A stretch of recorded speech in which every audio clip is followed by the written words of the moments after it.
Talking about where races fall apart, the dreaded wall and what that means between, and it's very noticeable in the race. If you're one of the ones that's not feeling it between 28 and 32K and you're feeling strong to 35, you're one of the few.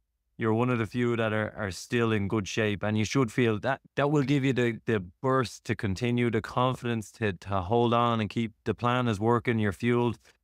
You start to feel it at 28, 32. You're one of the majority who start to suffer. What do we do then? It's again, it's at that moment in time, like one, like sometimes our default to do is when we tire, we almost like push down further on the gas. You know, it's like, no, don't do that, right? Just like ease off a bit and allow yourself to like there is a chance you can come through with, like, it doesn't mean it's written in stone right now because you might be, quote unquote, hitting the wall.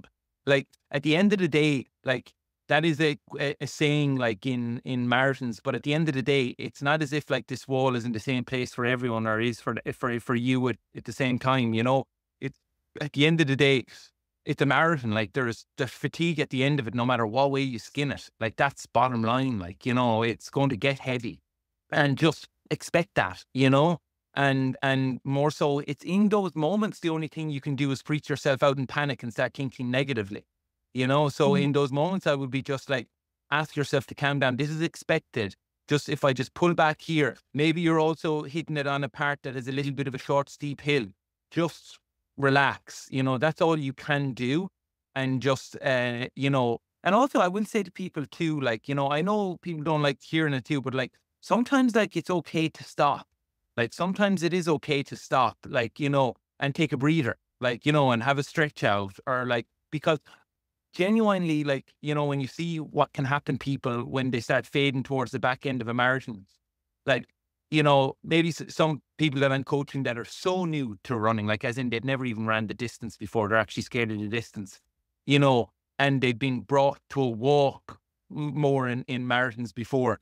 Like, well, like I would always say, it's like, you could also like break it down into 5Ks. Like you can like just like allow yourself a moment to switch off every 5K or take a 30-second walk or a minute walk. Now, I know that's not for everyone, but my point being is that like what you could save yourself for the dying in the end, because I always say you cannot control death.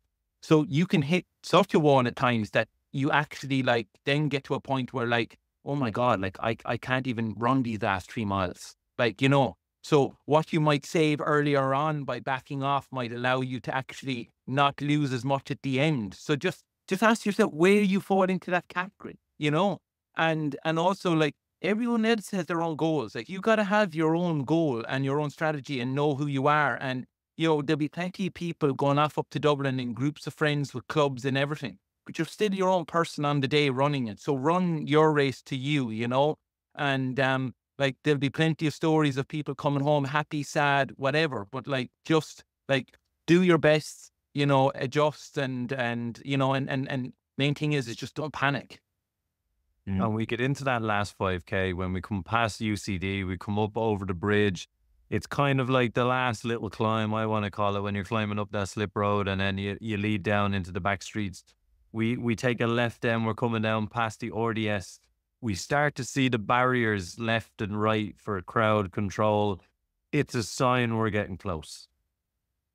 Yeah. So like what I would say too with that little short hill is try and kind of like shorten the stride up it and just actually kind of just maybe even lean forward a slight little bit just to kind of help you get up the hill a little bit. Don't start driving up the hill, really just shorten the stride. So you're not like shorten your stride to what it would be on the flat. So it's less pressure, and then just shorten the stride, lean a little bit forward. I feel that helps when you're going uphill. And then when you get up to the top of it, just keep that that shorter momentum for a while too, until you gather yourself. And then, like what I would say then, over those last couple of miles where you're seeing the barriers, you're coming into the finish,